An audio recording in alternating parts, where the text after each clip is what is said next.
Hello dear students, welcome again. आज जो है हम नेक्स्ट सेशन के बारे में बात करेंगे, जो है आपका टच टाइपिंग के बारे में। तो सबसे पहले हमें पता होना चाहिए कि टच टाइपिंग क्या है। तो टच टाइपिंग बेसिकली एक मेथड है जिसके थ्रू हम जो है कंप्यूटर सिस्टम के अंदर कीबोर्ड की हेल्प से टाइप करते हैं, लेकिन उसके अंदर कंडीशन ये है कि हम कीबोर्ड को जो है वो नहीं देखते हैं। बिना कीबोर्ड को देखे हम जो टाइपिंग करते हैं उसी को हम टच टाइपिंग बोलते हैं। कह रहा है, और इससे हमारी जो है टाइपिंग स्पीड और एक्यूरेसी इंक्रीज होती है।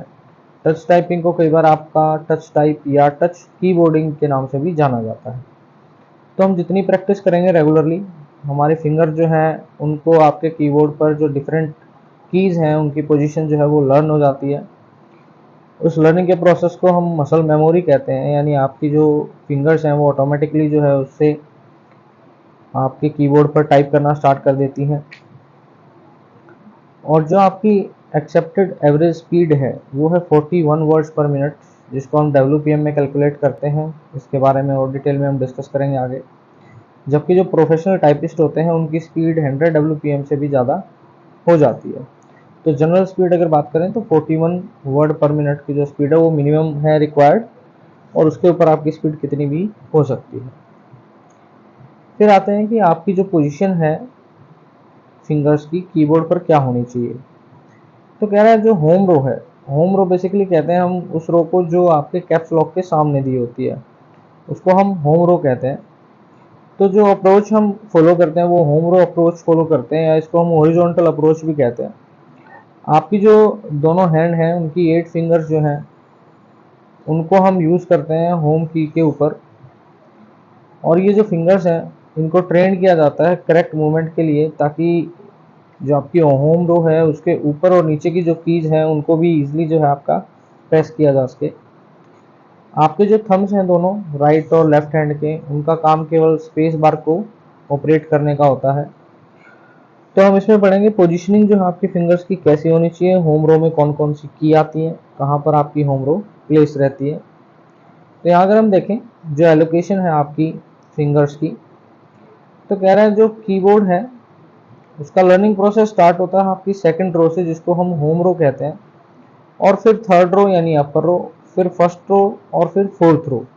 इस तरीके से जो है आपकी अलग अलग जो है रोज के थ्रू आप जो है इन चीज़ों को करना सीखते हैं कि कौन सी की जो है आपने कीबोर्ड पर किस तरीके से प्रेस करनी है, किस तरीके से फिंगर्स की जो है मूवमेंट होगी। तो जो आपकी फिंगर्स हैं दोनों हाथों की, वो एक साथ ही इन सभी कीज को जो है वो ऑपरेट करती हैं। और दोनों हैंड्स की जो फिंगर्स हैं उनको आपकी स्पेसिफिक कीज जो है वो अलॉट की जाती हैं। यहाँ अगर आप नीचे डायग्राम में देखें तो आपका जो लेफ्ट हैंड है उसमें ASDF 4 की दी है, और थंब आपका यूज होता है स्पेस बार के लिए। इसी तरीके से राइट हैंड की अगर हम बात करें तो JKL, और आपका कॉलन जो है सेमी कॉलन, और थंब आपका यूज होता है स्पेस बार के लिए। तो ये वाली जो आपकी रो है ये कैप्स लॉक के सामने होती है, इसी को हम होम रो भी कहते हैं। और आपकी जो इनिशियल पोजीशन होती है हैंड्स की दोनों की, वो यही रहती है होम रो के ऊपर। फिर आती है आपकी फर्स्ट रो के बाद थर्ड रो, जिसको हम अपर रो भी कहते हैं। तो नेक्स्ट स्टेप जो है वो है आपकी होम रो के ऊपर वाली रो को जो है उसको सीखना।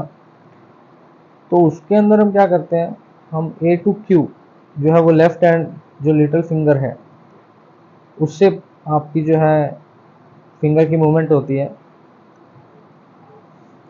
यहाँ अगर आप देखें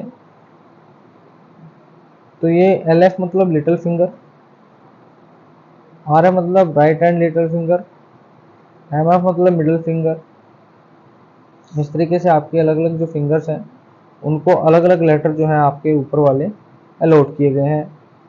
इसी तरीके से राइट हैंड में भी अगर आप देखें तो यहाँ पर भी आपके जो है वो अलग अलग लेटर अलॉट किए गए हैं।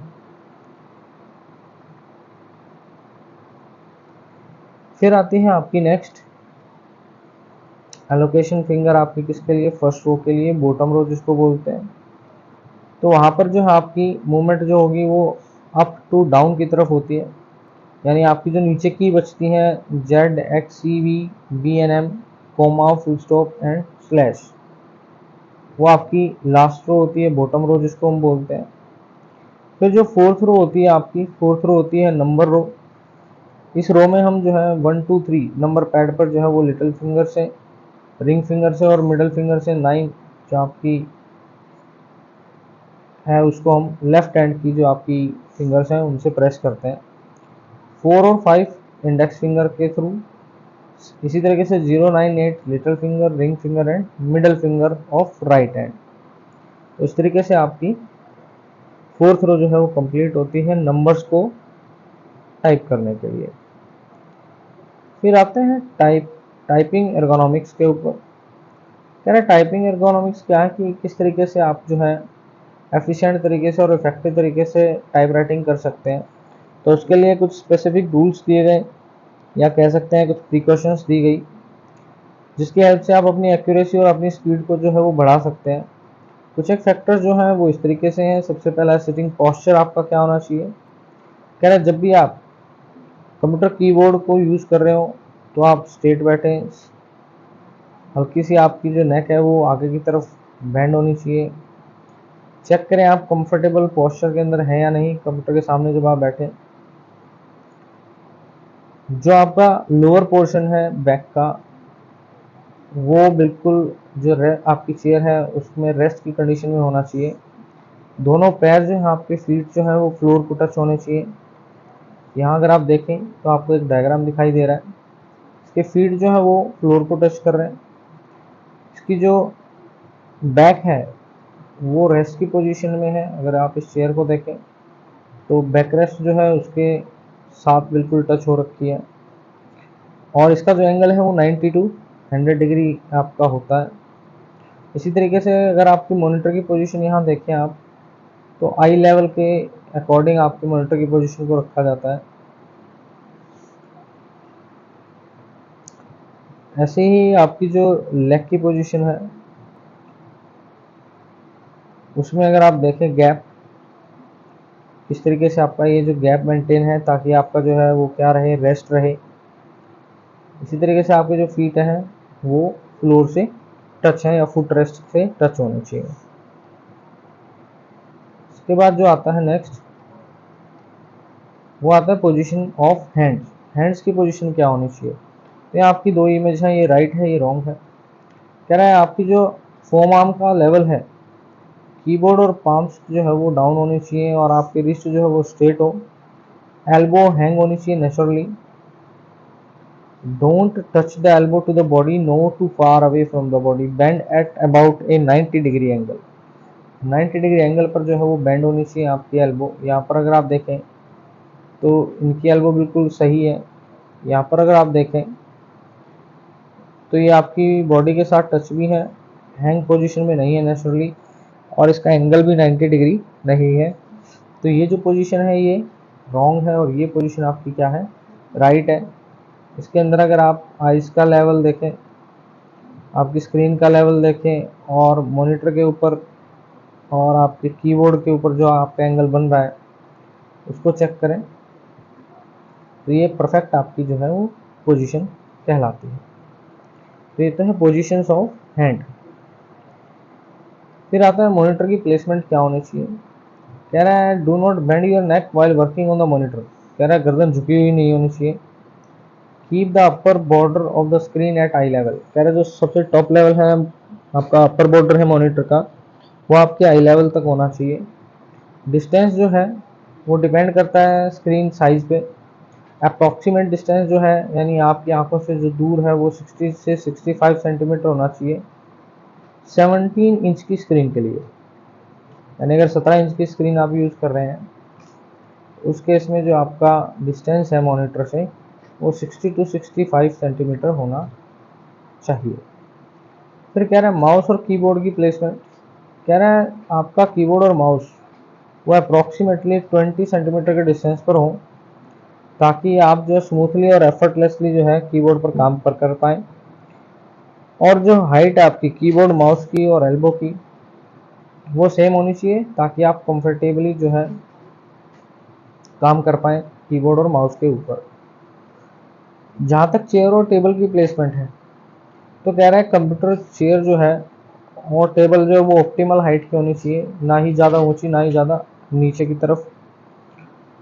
चेयर जो है कंप्यूटर की वो यूज़र की जो बैक है उसको सपोर्ट करनी चाहिए। कीबोर्ड और जो आपके दूसरे डिवाइस हैं जैसे प्रिंटर है वो टेबल से अलग होने चाहिए, वाइब्रेटिंग डिवाइसेस। कंप्यूटर टेबल जो है उस पर सफिशिएंट स्पेस होना चाहिए आपकी लेग्स के लिए, ताकि आप अच्छे से रेस्ट पोजीशन में काम कर पाएँ। कह रहा है इन करेक्ट एर्गोनॉमिक्स और टाइप राइटिंग जो आपके रूल्स हैं इनको फॉलो करने से आप जो है बेहतर तरीके से बिना थके आप कंप्यूटर सिस्टम पर लंबे समय तक काम कर सकते हैं। फिर आते हैं कि क्या क्या पॉइंट्स आपको रिमेंबर करने चाहिए, याद रखने चाहिए जब आप कीबोर्ड को यूज़ करते हैं। तो सबसे पहला है कि जब भी आप कीबोर्ड के बटन्स को टच करें तो वो फेदर टच होना चाहिए, यानी ज़्यादा प्रेशर के साथ आप कीज को प्रेस ना करें। जब भी आप होम रो के ऊपर आपकी जो पोजीशन वापस आनी चाहिए आपकी फिंगर्स की। अगर आप होम रो से ऊपर वाली कीज या होम रो से नीचे वाली कीज को प्रेस करते हैं तो आपकी जो इनिशियल पोजीशन है वो वापस किस पर होनी चाहिए, होम रो पर होनी चाहिए। आपकी फिंगर जो है वो नेचुरली कीज के ऊपर फॉल डाउन होनी चाहिए। सेम हॉरिजॉन्टल रो के अंदर अगर आपकी है तो रेस्ट पोजीशन में तुरंत आपकी जो फिंगर्स हैं वो आनी चाहिए जहां आपकी फिंगर पहले थी। जब आप टाइप कर रहे हैं तो रिलीज करें की को इमीडिएटली एज सुन एज जैसे आपने उसको प्रेस किया, क्योंकि अगर ज़्यादा देर तक आप प्रेस रखेंगे तो वो सेम लेटर आपका क्या होगा, रिपीट होगा। कीबोर्ड की तरफ जो है आप बिल्कुल ना देखें, क्योंकि कीबोर्ड की तरफ देखेंगे तो आपकी जो टच टाइपिंग की प्रैक्टिस है वो नहीं होगी। कीज जो आपने प्रेस करनी है वो इक्वल इंटरवल पर प्रेस करें ताकि आपकी जो रिदम है वो बनी रहे, यानी आपके दो कैरेक्टर्स के बीच में इक्वल जो है वो टाइम गैप होना चाहिए। ऐसा नहीं है कि एक कैरेक्टर टाइप करने के बाद दूसरा कैरेक्टर को टाइप करने में आपको ज़्यादा समय लगा। कह रहा है आप जो है कीज को उन्हीं फिंगर से प्रेस करें जो उनके लिए अलॉट की गई हैं, ताकि आपकी जो स्पीड है वो इंक्रीज हो। कह रहे हैं जब आप की को प्रेस करें तो स्लोली आप जो है उस कैरेक्टर को प्रोनाउंस भी करें साथ में, ताकि आपको वो जो पर्टिकुलर कीज है वो याद हो जाए। टाइपिंग करते समय किसी टाइप का मेंटल स्ट्रेस जो है वो नहीं होना चाहिए। हमेशा पेशेंस बनाए रखें जब भी आपको लगता है इनिशियल स्टेज में आपसे गलतियां हो रही हैं, तो क्योंकि कोई भी चीज़ एकदम से नहीं सीखी जा सकती, उसके लिए प्रैक्टिस की ज़रूरत है। तो इसलिए पेशेंस का होना बहुत ज़रूरी है। क्या मेंटेन करें आपकी स्पीड का और एक्यूरेसी का लेवल, क्योंकि बोथ आर इक्वली इम्पोर्टेंट, दोनों ही ज़रूरी हैं। तो कह रहा है अपनी स्पीड के चक्कर में जो है एक्यूरेसी को सेक्रीफाइस ना करें, यानी आप ज़्यादा जो है स्पीड को बढ़ाने के चक्कर में आपकी एक्यूरेसी जो है वो लो होती जा रही है। तो ऐसी स्पीड की जो है वो कोई ख़ास ज़रूरत हमें नहीं है, यानी आपने एक्यूरेसी प्लस स्पीड दोनों को ही ध्यान में रखना है, दोनों के लिए ही आपने काम करना है, क्योंकि दोनों ही आपकी टाइपिंग के लिए ज़रूरी है। फिर आते हैं टच टाइपिंग को सीखने के लिए हमारे पास एक सॉफ्टवेयर है जिसको हम रैपिड टाइपिंग सॉफ्टवेयर कहते हैं। रैपिड टाइपिंग सॉफ्टवेयर जो है वो फ्री और ओपन सोर्स सॉफ्टवेयर है, यानी इसकी कोई कॉस्ट नहीं लगती। तो यहाँ पर आपको किसी टाइप की जो है कॉस्ट वो नहीं देने की ज़रूरत है। ये एक फ्री सॉफ्टवेयर है जिसको हम यूज़ कर सकते हैं टाइपिंग को सीखने के लिए, शेयर कर सकते हैं दूसरों के साथ। कह रहा है और जो लर्निंग है इसकी सॉफ्टवेयर की वो एक गेम की तरह आप इसको सीख सकते हैं, यानी आपका जो गेम है उसके रूप में आप टच टाइपिंग को सीख सकते हैं, ताकि आपका इंटरेस्ट भी बना रहे और आप जो है टच टाइपिंग को भी सीख पाए। फिर बात आती है कि आप कैसे स्टार्ट करेंगे रैपिड टाइपिंग सॉफ्टवेयर को। सबसे पहले आप रैपिड टाइपिंग सॉफ्टवेयर को डाउनलोड करें। डाउनलोड करने के बाद इंस्टॉल करें। जैसे इंस्टॉल होता है उसके बाद आप स्टार्ट मेन्यू पर जाएं, टास्क बार में जाएं, वहाँ पर आपका लेफ्ट साइड में स्टार्ट मेन्यू होता है, उसके ऊपर आप क्लिक करेंगे तो रैपिड टाइपिंग 5 फोल्डर आपको दिखाई देगा और वहाँ पर आपको रैपिड टाइपिंग 5 जो एप्लीकेशन है वो दिखाई देगी। उसके ऊपर जब आप क्लिक करेंगे 2 टाइम्स क्लिक करें या यहाँ से आपका ओपन का भी ऑप्शन आता है, ओपन करेंगे तो आपका जो सॉफ्टवेयर है वो ओपन हो जाएगा। आपकी जो स्क्रीन आती है, जो फर्स्ट स्क्रीन आपको मिलेगी कुछ इस तरीके की मिलेगी। इस फर्स्ट स्क्रीन में रैपिड टाइपिंग की कुछ एक टूल्स हैं, टूल बार हैं, कुछ एरियाज हैं जिनको हमें समझना पड़ेगा।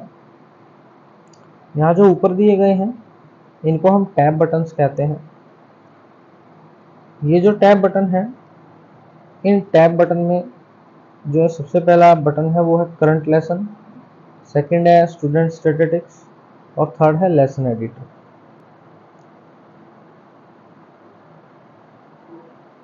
तो ये जो आपका है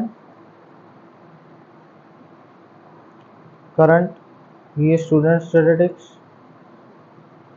और ये लेसन एडिटर, ये आपके टैब बटन्स बोले गए हैं। नीचे अगर आप देखें तो ये वाले जो है टूल बार है। इस टूल बार में सबसे पहले जो आपका बताया गया है वो बताया गया है आपका कोर्स नेम। यहाँ पर ये कोर्स का नाम होता है, कोर्स के अंदर कौन सा लेसन कर रहे हो, लेसन नेम है आपका। फिर ये आपका टाइम है, वो लेसन आपने कितनी देर में कंप्लीट करना है, तो इसको हम कहते हैं टूल बार। ये जो एरिया जहाँ पर आपको ये सारे लेटर्स दिख रहे हैं, जब आप इनको नीचे वाले कीबोर्ड से टाइप करेंगे तो इसको हम कहते हैं टेक्स्ट एरिया। ये जो बार जहाँ पर आपको इंस्ट्रक्शन दिखाई दे रही है, इस बार को हम कहते हैं स्टेटस बार, जो आपको गाइड करती है कि नेक्स्ट की जो है आपने किस फिंगर से प्रेस करनी है और उससे नेक्स्ट जो आएगी वो क्या इंस्ट्रक्शन आएगी। तो सारी चीज़ें आपको यहाँ पर बताता है स्टेटस बार। नीचे जो आप कीबोर्ड देख रहे हैं इसको हम वर्चुअल कीबोर्ड कहते हैं, ताकि जब हम फिजिकल कीबोर्ड पे कोई भी की प्रेस करें तो यहाँ पर भी आपको प्रेस होते हुए दिखाई देगी। दूसरा, हमें हमारी हैंड्स की पोजीशन को करेक्टली प्लेस करने के लिए भी जो वर्चुअल कीबोर्ड है वो आपकी हेल्प करता है। तो ये इनिशियल विंडो है जब हम रैपिड सॉफ्टवेयर को जो है आपका ओपन करते हैं। इसके बाद आते हैं कि कैसे आप स्टार्ट करेंगे रैपिड टाइपिंग सॉफ्टवेयर पे काम करना। तो सबसे पहले जब आपने ये विंडो देखी, इसके अंदर सबसे पहले हम चूज करेंगे कोर्स का नेम। यहाँ से आपकी बहुत बड़ी जो है ड्रॉप डाउन लिस्ट आती है, उनमें से कोई भी आप कोर्स सेलेक्ट करें। उस कोर्स को सिलेक्ट करने के बाद फिर हम सिलेक्ट करते हैं लेसन, कौन सा लेसन हमें करना है, और फिर हम जो है सामने दिए गए जो आपके लेटर्स हैं टेक्स्ट एरिया के अंदर उनको टाइप करना स्टार्ट करते हैं। अपनी फिंगर्स को जो है हम बेस पोजीशन पर प्लेस करते हैं जैसा वर्चुअल कीबोर्ड पे बताया है। फिर हम जो है लेटर्स को टाइप करना शुरू करते हैं जो हमें स्क्रीन पर दिखाई देते हैं। और जब हमारा लेसन कंप्लीट हो जाता है तो हमारे सामने एक नई विंडो ओपन होती है जिसमें सारी डिटेल्स हमारी परफॉर्मेंस के बारे में, हमारी स्पीड के बारे में, हमारी एक्यूरेसी के बारे में हमें दिखाई देती है। फिर उसमें हम चेक करते हैं कि हमारी स्पीड क्या थी, सही थी या नहीं थी, या हमें उस लेसन को दोबारा रिपीट करने की ज़रूरत है या नहीं है।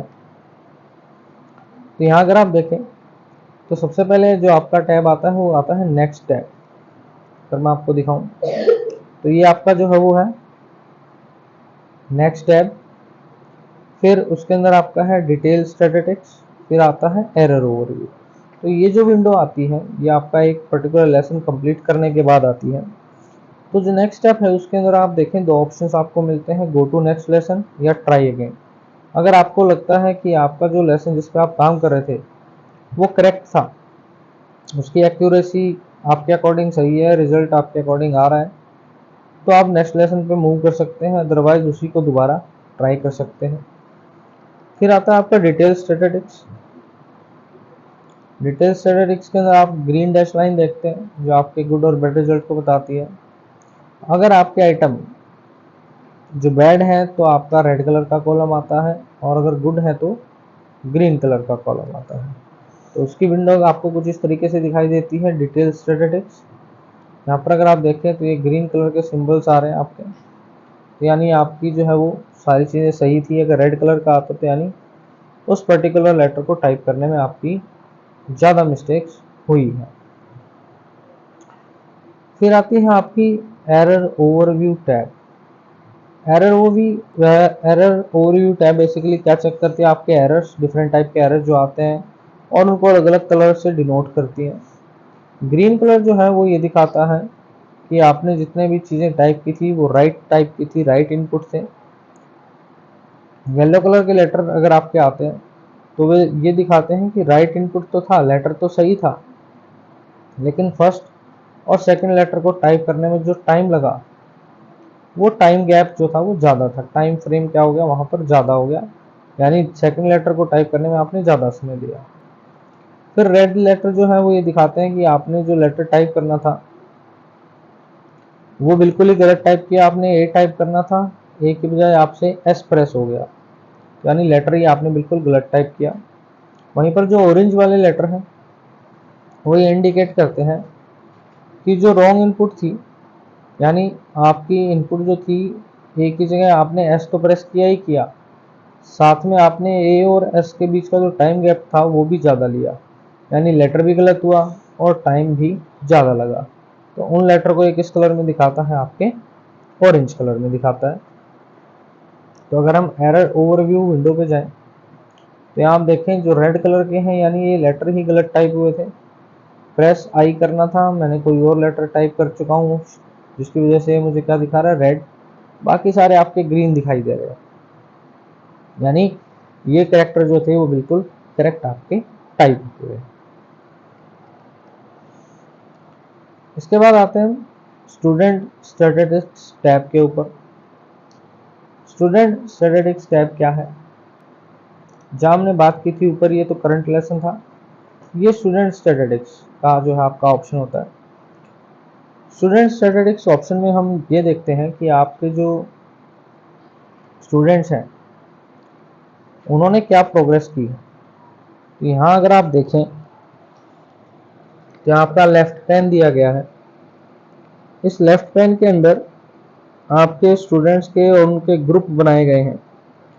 तो यहाँ हर ग्रुप में हो सकता है आपके 3-4 स्टूडेंट्स हो, या आपके सिंगल स्टूडेंट हो, या आपका जो है एक एक स्टूडेंट के नाम से आपका ग्रुप बनाया हो या क्लास के नाम से ग्रुप बनाया हो। तो उसके अकॉर्डिंग हम हर एक स्टूडेंट की क्या देख सकते हैं, प्रोग्रेस देख सकते हैं। तो जो स्टूडेंट स्टैटिस्टिक्स विंडो है उसके अंदर ये जो आपका है ये स्टूडेंट अकाउंट बोला जाता है। ऊपर जो आपकी आती है ये स्टूडेंट टूल बार है, जहाँ से आप कोई नया स्टूडेंट ऐड कर सकते हो या रिमूव कर सकते हो। ये आपकी स्टूडेंट प्रॉपर्टी या प्रॉपर्टी पैनल इसको बोलते हैं, जहाँ से आप किसी स्टूडेंट का नया पासवर्ड लगा सकते हैं या कोई नया स्टूडेंट या उसको रीनेम कर सकते हैं। तो यहाँ अगर आप देखें तो स्टूडेंट स्टैटिक विंडो के बारे में बताया कि 3 पार्ट में डिवाइड है। स्टूडेंट टूल बार जो मैंने अभी आपको बताई थी, ये जो है हमारी स्टूडेंट टूल बार है। यहाँ से आप जो है किसी भी स्टूडेंट को ऐड, रिमूव, इंसर्ट कर सकते हैं और किसी भी स्टूडेंट की जो रिपोर्ट है उसको अलग अलग फॉर्मेट में सेव कर सकते हैं। फिर है स्टूडेंट अकाउंट, ये आपके स्टूडेंट अकाउंट है, किस बच्चे का किस नाम से अकाउंट है यहाँ से आपको पता लग जाएगा, कितने बच्चे हैं ये भी पता लग जाएगा। फिर है प्रॉपर्टी पैनल,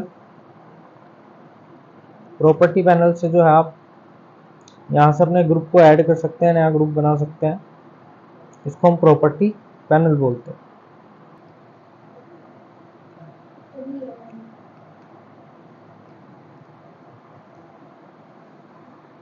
इसके बाद आते हैं हम स्टैटिस्टिक्स पैनल पे। इस एरिया में 4 पार्ट होते हैं। तो स्टैटिस्टिक्स पैनल आपका जो बचा है पार्ट, ये वाला जितना पार्ट आपका बच गया इसको हम स्टैटिस्टिक्स पैनल कहते हैं।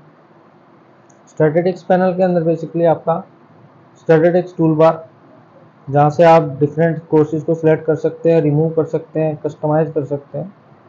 कोर्स डायग्राम, कॉमन स्टैटिस्टिक्स सभी लेसन्स के जो है करंट कोर्स में उनको दिखाने के लिए यूज होता है। लेसन डायग्राम, करंट लेसन जिसके ऊपर बच्चे काम कर रहे हैं अभी, उसके क्या स्टैटिक्स हैं, क्या की स्टॉक है, जितने क्या कैरेक्टर्स थे उसके अंदर, उन सबको शो करता है। लेसन स्टैटिस्टिक्स टेबल आपका पूरा जो लेसन है उसकी फुल जो आपकी डिटेल है उसको शो करती है। ये सारी चीज़ें आपको यहाँ पर दिखाई देंगी। यहाँ पर अगर आप देखें तो आपको स्पीड दिख रही है, यहाँ पर आपको लेसन कोर्स का नाम दिख रहा है, एक्यूरेसी दिख रही है, यहाँ पर आप केपीएम में स्पीड देख पा रहे हैं, की स्ट्रोक की एक्यूरेसी दिख रही है आपको। यहाँ पे जो आपका है ओवरऑल जो आपकी रेटिंग थी वो क्या थी, स्पीड क्या थी, एक्यूरेसी क्या थी, स्लो डाउन टाइम क्या था, कितने % जो है वो काम किया हुआ है और कितनी देर में जो है आपका कंप्लीट हुआ है। तो ये सारी डिटेल्स आपकी स्टैटिस्टिक्स विंडो के अंदर आपको दिखाई देती हैं, जिसको हम स्टैटिस्टिक्स पैनल भी बोलते हैं। फिर बात आती है कि आप जो है टाइपिंग स्पीड को कैसे कैलकुलेट करेंगे। तो टाइपिंग स्पीड को कैलकुलेट करने के लिए सबसे पहले जो है WPM का यूज़ करते हैं हम, यानी वर्ड पर मिनट, यानी नंबर ऑफ वर्ड्स जो आपने 1 मिनट के अंदर टाइम पीरियड में टाइप किए हैं उनको हम WPM कहते हैं। इसका जो फॉर्मूला है वो है वर्ड्स विदाउट एरर, यानी वो वर्ड्स जो बिना एरर के लिखे और साथ में वर्ड जो एरर के साथ लिखे, वो टोटल टाइम आपने कितना स्पेंड किया। सपोज करें यहाँ पर आपने 120 वर्ड्स जो है वो टोटल लिखे थे, ठीक है। 120 वर्ड्स में 20 वर्ड्स आपके एरर के साथ थे, तो यहाँ वर्ड्स विदाउट एरर आपके कितने हो गए बिना एरर के। अगर हम इसमें से माइनस कर दें तो हमारे पास 100 वर्ड आ गए। साथ में आपके प्लस में वर्ड्स विद एरर 20 थे। टाइम हमने सपोज करो 2 मिनट का लिया, तो डिवाइड बाई 2, तो यहाँ पर हमारा कितना आ गया 60 वर्ड पर मिनट की जो है वो स्पीड आती है। तो इस तरीके से हम WPM निकाल सकते हैं, लेकिन WPM में आपके जो है जो वर्ड्स विद एरर थे वो भी काउंट होते हैं। तो अगर हमें विदाउट एरर वाले वर्ड निकाल कर अगर हमें स्पीड कैलकुलेट करनी है तो उसको हम नेट WPM बोलते हैं। तो वो WPM जिसके अंदर जो है एरर वाले वर्ड नहीं होंगे वो क्या कहलाएगा, नेट WPM कहलाएगा। तो यानी जो WPM आपने निकाला, हमने WPM निकाला 60 माइनस वर्ड्स विद एरर हमारे थे 20, 2 मिनट का हमने समय लिया, तो 60 माइनस आपके 10 हो गए, यानी यहाँ पर हमारा जो टोटल आया 50 आया। यानी आप जो टोटल नेट WPM है वो 50 वर्ड्स पर मिनट है विदाउट एनी एरर। तो ये तो हमने निकाले वर्ड्स के। इसके बाद हम जो निकालेंगे वो निकालेंगे CPM। CPM में जो चेंज है वो सिर्फ इतना ही है कि आपने जो है वर्ड्स की जगह आपने किसका यूज करना है, कैरेक्टर्स का।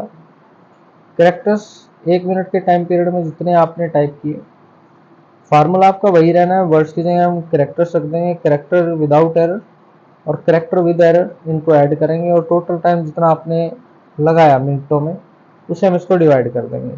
लेकिन अगर आपने नेट CPM निकालना है तो नेट CPM में विदाउट कैरेक्टर विद एरर उनको माइनस कर देते हैं उन पर्टिकुलर कैरेक्टर्स को जिसमें एरर था टोटल CPM में से। तो पहले हम CPM निकालेंगे, उस CPM में से उन कैरेक्टर्स विद एरर को माइनस करेंगे और डिवाइड करेंगे जितना हमने टाइम यूज़ किया। KPM में हम नंबर ऑफ की स्ट्रोक जो है 1 मिनट में कितने हमने लिए, तो यहाँ पर आपका जो है वर्ड्स से कैरेक्टर रिप्लेस हुआ और कैरेक्टर से की स्ट्रोक रिप्लेस हो जाएगा। की स्ट्रोक कितने थे विदाउट एरर और की स्ट्रोक कितने थे with error, divide by total time spend, और इसी तरीके से हमारा नेट KPM भी निकला था। तो इस तरीके से जो है हम टाइपिंग स्पीड जो है उसको कैलकुलेट कर सकते हैं। फिर आती है बात टाइपिंग एक्यूरेसी की। कह रहा है टाइपिंग एक्यूरेसी बेसिकली डिफाइन करते हैं कि percentage of correct entries, total entry में से करेक्ट एंट्री कितनी थी, यानी टोटल जितने वर्ड टाइप किए उनमें से कितने करेक्ट वर्ड हमने टाइप किए, वो जो आपकी परसेंटेज है वो क्या कहलाती है, टाइपिंग एक्यूरेसी कहलाती है। उसको कैलकुलेट करने का जो फार्मूला है वो नीचे दिया है। अगर एक्यूरेसी हमने वर्ड्स में वर्ड परसेंट में काउंट करनी है तो 100% minus word with error multiply by 100% और टोटल नंबर ऑफ वर्ड्स। यहाँ से हमारे पास जो एक्यूरेसी निकल के आएगी वो हमारी वर्ड्स के अंदर निकलेगी। कैरेक्टर्स चाहिए तो हमें वर्ड्स को कैरेक्टर से रिप्लेस कर देना है। की स्ट्रोक चाहिए तो हमें की स्ट्रोक से उसको रिप्लेस कर देना है। तो एक्यूरेसी हम उसकी निकाल सकते हैं वर्ड्स के अंदर भी, कैरेक्टर्स के अंदर भी और की स्ट्रोक्स के अंदर भी। तो इस तरीके से हम टाइपिंग एक्यूरेसी जो है उसको कैलकुलेट करते हैं। फिर आते हैं हम बात वर्किंग विद लेसन एडिटर। तो लेसन एडिटर का मतलब है कि आप जो है अपने लेसन्स को एडिट कर सकते हैं आप अपने अकॉर्डिंग जो है डिफरेंट टाइप के लेसन्स जो वो बना सकते हैं।